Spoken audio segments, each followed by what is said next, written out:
Alright, so today I want to make a video on a stock that I'm not actually sure if I've ever made a video on. If I have, it's been a long time.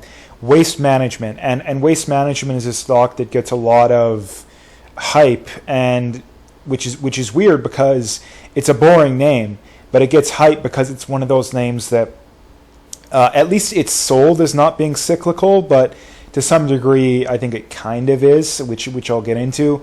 I think everybody knows what Waste Management is. $90 billion company, free cash flow yield of 2.3, earnings yield of about 2.9. Does pay a 1.3% dividend. If we get into the insights here, profitability is good. It's not great, but it is good. Management doing a very good job. Its balance sheet is not great, but I think that I would guess that it keeps it this way because it knows that its revenue is not 100% predictable, but a heck of a lot more predictable than the average publicly traded company. So I think that's why they do that. So I'm not overly concerned about that. Growth is actually pretty good. Revenue's growing okay, but I mean, gross profit, operating income, net income, operating cash flow are all growing nicely.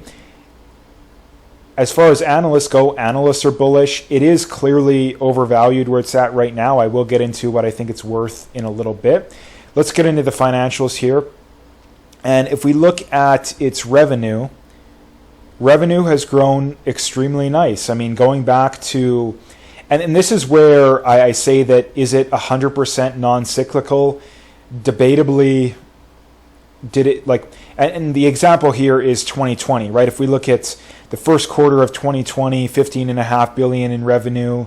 That third quarter, they're down to 15, and then they trended up ever since then. So they did come down a tiny bit, but it wasn't that much. If we look at shares outstanding, they've consistently bought back shares, other than looks like that's last quarter of 2020. They did issue some shares, but they've been buying back ever since. They've gone down to 403 million from 431 in a matter of almost 5 years.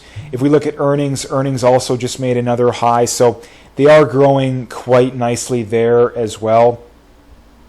If we look at its metrics here, metrics are good. I mean, if you look at operating margin is actually hitting a new all-time high, so that's good to see. Net margin is not hitting an all-time high, but a high of basically a last 5-year high.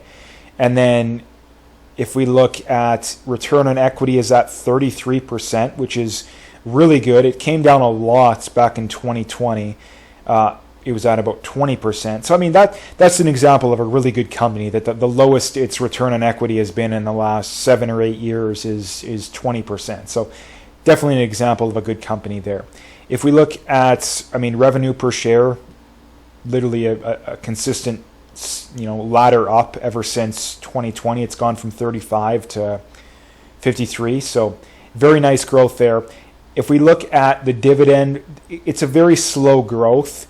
It's grown about 7% per year over the last decade. The payout ratio is just under 50%, so I wouldn't expect them to grow the dividend much faster than that. They're still buying back shares. They probably are trying to expand the business a little bit. This company has also absolutely destroyed the S&P over the last decade. It's almost doubled the S&P. And even if we go back about 5 years, it's a little bit less than the S&P, to be honest. It's 115 versus 134. But it did get hit. If we go from, let's go from the first quarter of 2020 and see. Yeah, from then, if you go from the lows back during the pandemic, it has outperformed. So it looks like it got hit harder than expected back then, and it has come back well since then. If we look at the dividend here, this is another thing that I always like to bring up. If you would have bought this company about a decade ago, you'd have a dividend yield of about 6%. That's a testament to buying these companies that are good, but are increasing their dividends consistently over time, because that return you get on your investment is going to go up pretty much every year. As long as the stock price goes up over the long run, your return is going to go up. So let's get into, first let's check analysts here. Analysts actually think it's actually slightly undervalued, which is kind of interesting, but you never know with analysts. If you look at its historical growth rates here, going back about 5 years, it's grown earnings at 11.5% per year. The average PE has been 32. It's currently at 34. The lowest its PE has gotten over the last 5 years, back in April of 2020, was just under 25.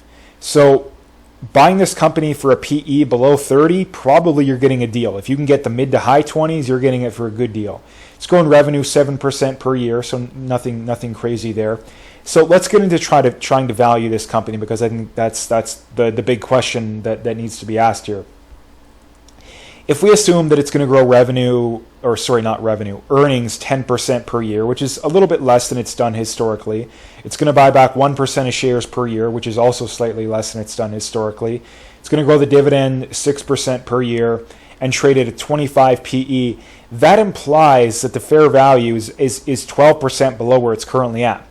If we plop in a 30 PE, it's actually slightly undervalued. So I think this is what some of the analysts there are getting at, because they said almost exactly 3% undervalued. So I think that this company is at best fair value.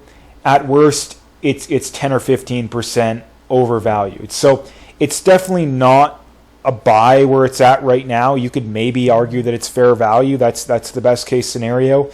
But it's definitely not a buy where it's at right now. This is one that you want to add to a watch list, and keep an eye on it. Keep an eye on the charts. Keep an eye on the valuations. This is a stock that 100% I would buy. If that PE went below 30, I would open a position, maybe a half position. If it got down to 25, 26, that's when I would take that full position. That's my strategy. Obviously, I could be wrong. This stock could go to zero. I could be wrong about everything. Do your own research. But that's my strategy. And I think that given how little growth there is in this company relative to the valuation, that premium is coming from the stability of this company's earnings, from its revenue, et cetera, et cetera.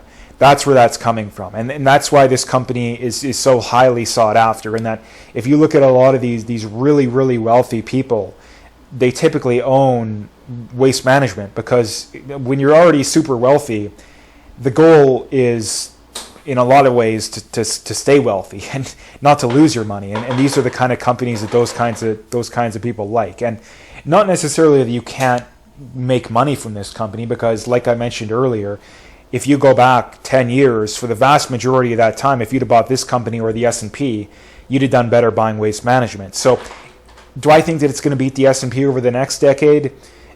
I think it'll be close. It kind of depends on the environment going forward, because if it's like, a bigger recession that comes up, then I'd say yes. But if we go 5 years and there's no recession, then I'm going to say no, because the stock market, the S&P, the Nasdaq will beat it for sure. So I think that kind of depends. Obviously, no one can predict that. But anyway, that's what I wanted to talk about today. Waste Management. If you liked the video, please like, subscribe, comment, all that good stuff, and stay tuned for more.